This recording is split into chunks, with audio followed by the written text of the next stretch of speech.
bookaholics, and welcome back to another video. Today I'm bringing you my January wrap-up.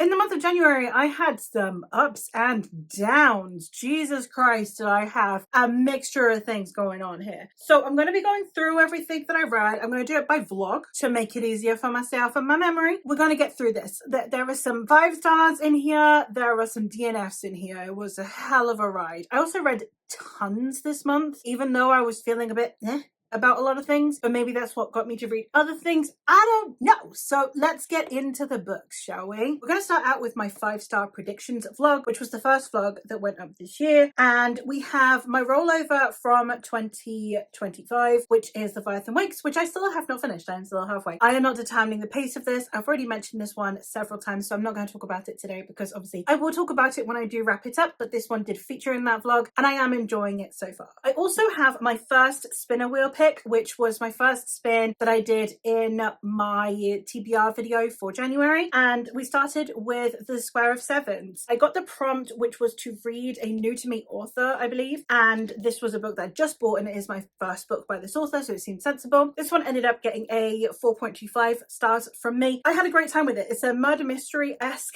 almost vein, but without feeling quite so murder mystery. It also has this hint of the occult, but done in, again, a very grounded way. And we have a story in which we are following a young woman whose father was a cunning man. Basically, he could read fortunes through cards in this specific formation known as the Square of Sevens. And in it, we are following his daughter after he dies, and she is thrust into high society by her new guardian. I thought this was fantastic. There were a couple of elements in there that I struggled with when it comes to the decisions that this character is making based on the time period in which it's set, which is Georgian England, I believe under the reign of George II specifically. So there were a couple of things in there that I thought, okay, but for the most part, I was happy to ignore it because the plot was so compelling and the character's so interesting. And I loved the way that we had this kind of setting, because normally when we see Georgian England, normally through the gaze of romance. It's normally like in a Regency romance. So seeing the cultural diversity and lack of morals and ethics that come with such a wealth divide, and the way that classes would or wouldn't interact with each other based on their needs, and all of those things, all of that was fascinating to me. In the highest tiers of society, being a good person is nearly impossible. It's also kind of featured in here in a fascinating way. So yeah, I had a great time with this one as well. I would highly recommend if you're looking for a historical fiction, especially if you are someone who likes the entirety of the Hanoverian period and you're not hugely keen on only reading romance in that sphere. The other physical one that I read for that vlog was the one that was initially my book club pick, but now the book club isn't happening anymore, so now I'm just reading them at my own leisure. That is The Liar's Knot by M.A. Carrick, which is the second book in the Rook and Rose trilogy. I gave this 5 stars. I love this series. So far, I am addicted. I can't talk a huge amount about this one, other than it does pick up somewhat straight away after the events of book 1, which ended a lot more cataclysmically than I thought it would, given the pacing style that book 1 had. In this story, we are following Ren, who is a con artist who has pretended that she is related to this once prestigious family.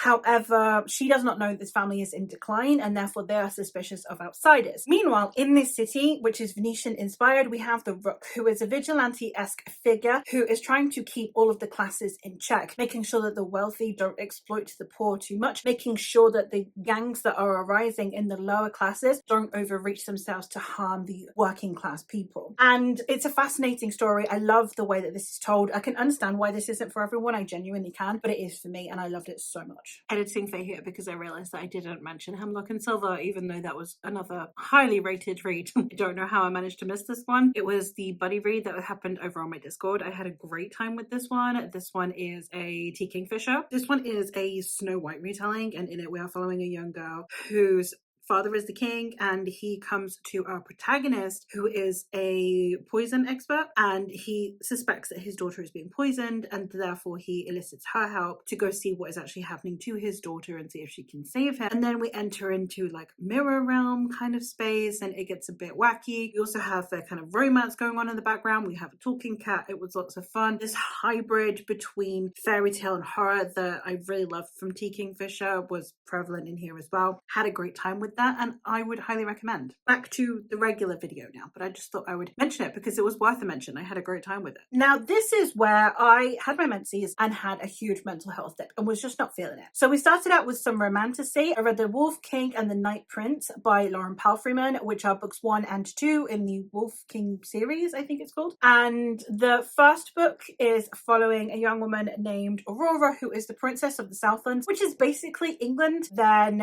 we have her being kidnapped by one of the clan leaders in the Northlands, which is basically Scotland. And this is a pseudo Jacobite conflict in which the English are obviously not being great to the Northmen. And the Northmen are also wolves. So we have the clan-like behavior being akin to wolf-like behavior, where you have alphas and stuff. I really enjoyed this one. However, the second one is where it really kicked in. I gave the first book 4 stars, the second book 4.5 stars. We also have much more of my favorite character, which is Blake in the second book. I can't talk about it too much, but you'll hear me and Ma screaming about it frequently. I hope that we're going to buddy read the third book when it comes out in September, so that we can scream about it together or be disappointed, depending on what ends up happening. I really loved this one. I loved the way that we had the conflict. I loved the way that our protagonist is really trying to grapple for some sort of say and power, and that she's not succumbing so easily to being someone's possession and all of that. I would like for her to go darker. Me and Mara have both said that in the third book we really need her to go darker, to really lean into her darkness. I really like the way that this is set up, and I find the romance really swoon-worthy. Not so much Callum, who was the main love interest. He is a little bit too much of a nice guy, and I don't say that necessarily in the best way possible. And then Blake is toxic. He's toxic Rhysand, basically. So if you want Rhysand, but that leans way more into the toxicity, then you've got Blake. Talking of Rhysand, I also did do a reread of the ACOTAR series. I'm not holding them up here. I'm not going to review them here. But just so you can understand that where my mental health was at, I did a reread of the original ACOTAR trilogy. I'd finished my menses by the time I got to the end of the trilogy, so I didn't pick up the Nesta book. But yeah, I reread the original trilogy and the novella. And yeah,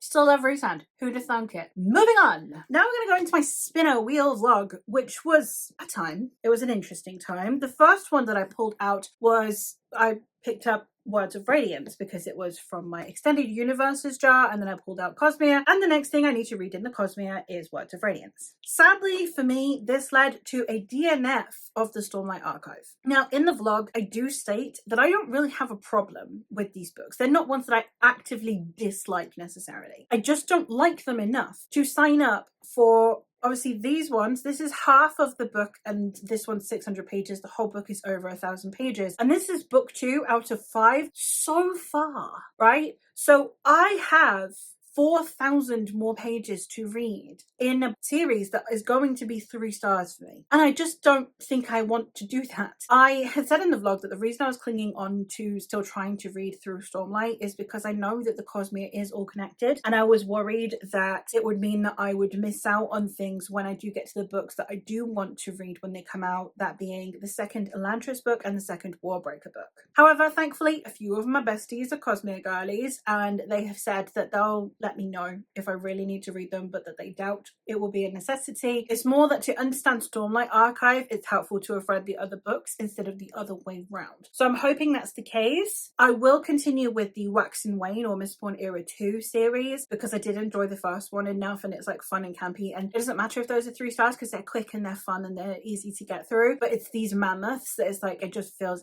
eternal to read them. So DNF for now. After that one, we did have a kind of prompt, and that was a favorite author. And I literally went with my favorite author, and I picked up Anderson vs. Death by Anna Smith Spark. Now, this is not my usual Anna Smith Spark book, so I wasn't expecting this to necessarily be 5 stars, but just wanting to read something that was written by Anna Smith Spark. This ended up being a 4-star read. I had a good time with it. In this, we are following Judge Anderson, who is one of the characters in the Psy universe, the Judge Dredd universe, anyway. And in this story, she is trapped inside her own head alongside Judge Death, who is someone she had previously had a conflict with, and we're watching that conflict go on inside her head. I really did enjoy this book, and it did actually kind of make me want to reread some of the comics, even though it's been a long time and I'm not a huge avid fan. I just had a good time reading them when my friend lent me them when I was in my teens. But it was nice to read this. I'm glad that I did, and it means that now I have read everything that Anna Smith Spark has put out in paperback so far. So the next one that I read for that vlog is I got Second Chance, and that can be second chance author, second chance book, second chance series. And for this one, I went with The Sword Triumphant by Gareth Hanrahan, because while I really liked book 1 in this series, book 2 was a huge letdown and I ended up giving it 2 stars. So I was excited to see if this one would bring it back round for me. It did.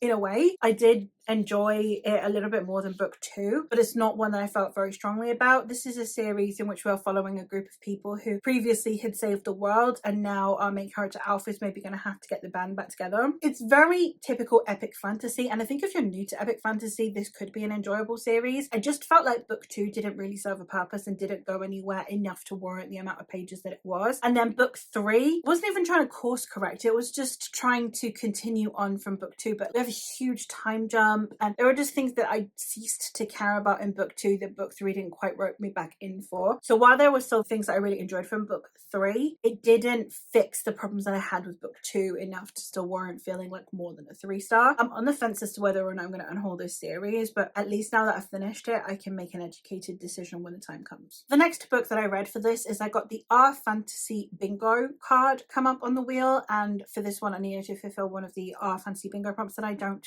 have concluded yet, and I only have 3 left. Well, now I only have 2 left, but the one that I completed was Hidden Gem, which is to read a book that has like under a certain amount of ratings, and in hard mode it also needed to be more than 5 years old. So for this one I read Fortune's Fall by Angela Board, and this is one I've had on my TBR for ages, and I kind of went in blind because I couldn't remember what it was about. And in this story we are following a young woman who is dressed up as a man as a mercenary, and then finds out that the person that destroyed her life is a potential target that she could then go and kill and exact her revenge upon, all while she's also trying to look for her lover, who everyone believes is dead, but she does not. I liked this. It was enjoyable enough. It just kind of lost me a little bit. It lost me. There were too many things going on and none of them pulling my focus enough. Like, the world building was interesting, the characters were interesting, the plot was interesting, but none of them strong enough for me to feel really rooted and like really interested in the story. They were all just interesting. So while it was one that I enjoyed, and while it is an author I would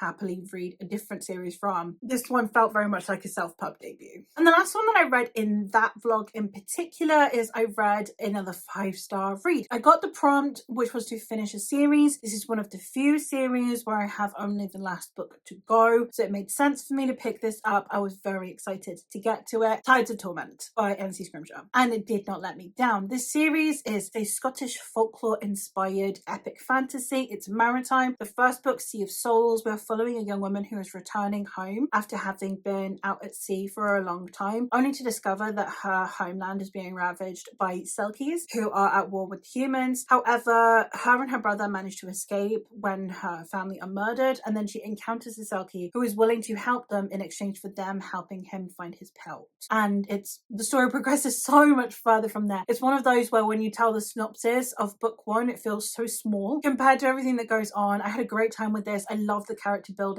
and the way that our characters are pushed into decisions that they need to make, and people who are really holding it together just for the sake of the hope for a better world and a better life. And I really love the way that it's depicted in here. The maritime feel as well, and cold maritime as opposed to kind of like Caribbean maritime, was fantastic as well. So yeah, I would highly recommend you check it out. For fans of both the Tide Child series by RJ Barker and the Live Ship Traders series by Robin Hobb, I would recommend this trilogy. And I don't say that lightly because both of those are on my favourites lists. In the background, I have also been working on a vlog where I'm not going to talk about the books too much because the vlog is going to be a while until it comes out. I did read the Belladonna trilogy by Adeline Grace, which consists of Belladonna, Foxglove, and Wisteria. I'm not going to talk about these. I'm not going to tell you if I liked them or not, but the vlog is going to be coming in summer and it is a spoiler vlog. I did read them, but I'm not going to talk about them today. The last vlog project that I did throughout January is that I did also do a Regency romance vlog, which should be the next video after this one, if things go according to plan. And that is that I read what was supposed to be 3 Regency romances. Turned out I read 1 Regency romance and 2 Victorian romances. If you're on my Discord, you know how I feel about that. But that is a rant for another day. We're going to get into the books though. The first one, which is the one that I had the most issues with, and that is again more to do with the fact that it's on the wrong list than it is to do with the book itself. That is A Lady's Guide to Mischief and Mayhem by Amanda Collins. This was very, very solidly a Victorian romance, and even then I had problems with the dates that were chosen for when this book is set. I'm not going to go on a rant. Faye, stop it. We are going to talk about the synopsis instead. And this is the story of a young woman who is a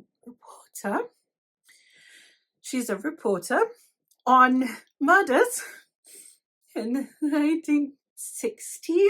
This is going to break me. This woman is a reporter on murders, and when her investigation leads to the capture of a dangerous criminal, her newfound notoriety has her fleeing to the countryside, only for on her first night there a murder to occur. Now she needs to collaborate with local law enforcement to help them once again discover a murderer, and it's a romance between her and the inspector. I'm not going to talk about this book. I'm trying to contain all of my thoughts. It's not working. We're going to move on. 2 stars. Moving on. Next one. Whew. Okay, the next one, it is a Victorian, but I did have fun with it, and that is Secrets of a Summer Night by Lisa Kleypas. I have bought more by this author because of this book. I had a good time with it. Yes, it is Victorian, but I would recommend to fans of Regency romance. It has that similar essence. It's just that this one has a little bit more of a blurring of the class divide, and therefore we have the beginning of industrialists becoming new money or moneyed men, therefore kind of climbing the ranks amidst nobility. And we're talking about the way that society is divided and the way that that's kind of shifting, I suppose, which is fascinating. So we are following our protagonist, who is a wallflower. She's on the shelf, and that is solely because she has no dowry. The reason this is relevant to it being in the Victorian times is because obviously we're facing the decline in the aristocracy, which means that dowries are almost essential for marrying anyone that's noteworthy. And she is a young woman who is desperate to find a husband so that she can take her family out of poverty. I really did love this story. I liked the romance between the two. I liked that we had a little bit of messiness going on there, and that they had to overcome things and they learned to love each other. And yeah, we have snobby protagonist and a new money man. I liked this one. I enjoyed it. Again, this was on a list for fans of Tessa Dare, and it's not wrong. And then the last one that we have in here is A Tale of Two Dukes by Emma Orchard. And this one is the only one that's actually a Regency romance in my Regency romance vlog. I'm so glad these lists exist. This is an interesting one. We had a very interesting conversation around abuse, around manipulation, around the lack of control and say and bodily autonomy that women had during this time period. And also we have a second chance romance. This is a fascinating one, and it's very easy to spoil, but we're following a young woman who is a widow, even though she's not even 30 yet, because her husband was considerably older, and she is considering remarrying. She has her reasons, he has his reasons for specifically wanting to marry her, and then we see the marriage unfold between two people who are at least claiming to have negative regard towards each other. I would recommend this one. It was a fun time, but please check content warnings, because this one does deal with heavier topics, and it just presents the topics. It doesn't really discuss them in a way that is to clear the air or to provide conversation, and at the same time it doesn't glorify them, and it's not there for shock value. It was just part of the story and part of understanding these characters. So do bear that in mind and do check the content warnings accordingly, but I did enjoy this one. And then the very last thing that I read, because all of my Regency romance books were digital and I did have a migraine on one of the days, and I don't like reading digitally when I have a migraine. I much prefer reading physically. It's just how it works for me. I did pick up Earthsea. I picked up the 4th book, which is Tahanu. I really want to love Earthsea. I've resigned myself to the fact that I can somewhat see the merit in it, but I know that these books are not for me, and that's okay, right? So I read this one with the full knowledge that I'm just moving through the motions. I'd like to see how the series ends. I'm interested enough to see it through, but not enough for me to truly want to rave about it, to be obsessed with it like everyone else. I can see how it's foundational. My biggest problem that I have with Earthsea, I've talked to other friends about it and they seem to have a similar feeling about it, is that it feels a little bit like a highlight reel. I know that sounds weird, but you just kind of get scene to scene, and they're so short because you get nothing in between. You get very little development in between. It'll be, you know, oh, we've seen this scene, and then the next important scene is 2 years from now, so we'll just skip everything in between and we'll go here now. And it just jumps around a lot, and you're just seeing all of the highlight main scenes of the story with nothing in between. Now, as a fantasy reader who normally reads really dense epic fantasy, that doesn't create immersion for me. So for someone who's not really into fantasy and wants to sample it, this could actually be quite good if you're not big on the interweaving scenes. If you just want vignettes, then I can understand why this would work for someone. It just doesn't for me. It is YA, and I do think that it gets better as the series goes on. I think Tahani is probably my favourite out of the ones I've read so far. I just would have liked to have cared more, and I know I'm not going to now as well, so I've kind of resigned to that fact, which is not ideal either. But I've only got 2 books to go, so it could be worse. And that is it. Those are all of the books that I managed to read in the month of January. There's a lot of books. Again, we've got DNFs in there, we've got short reads. I've got a lot of YA and like romantasy and romance. Most of the romances have taken me a maximum of 2 days because I fly through them. All 3 of the Belladonna books took me 2 days each. And then all 3 of my Regency ones took me a day or like a day and a half each. My rereads of A Court of Thorns and Roses each took me a day. Even the longer ones, just I did nothing but read for the entire day because I was just bedbound because of the type of menses that I was having. So I've read loads, but most of them were just stuff that was such brain candy I'd read in a day because I've not really been able to do as much, I guess, this month. But then in between, yeah, I was reading more dense things that I was taking my time with. It's a bit of a balancing game, really. But I've read so much, and I was wanting to slow down this year with how much I'm reading. You know, when I'm in my romance era, I just fly through them. So it's not that I am deliberately trying to read loads of books. I know that people get annoyed when you have like a massive long wrap up. I'm not trying to read through more books than is humanly possible. But with romances, I literally do get through them obscenely quickly. I hope that you've got something out of this, maybe a recommendation, or at least got to watch me try really hard not to get irate at Victorian romances for the millionth time this week. So let me know if you've read any of these books and your thoughts on them. Let me know what was the best book that you read in January. And that is all for me for today. So thank you ever so much for watching, and I'll hopefully catch you in another one soon. Bye.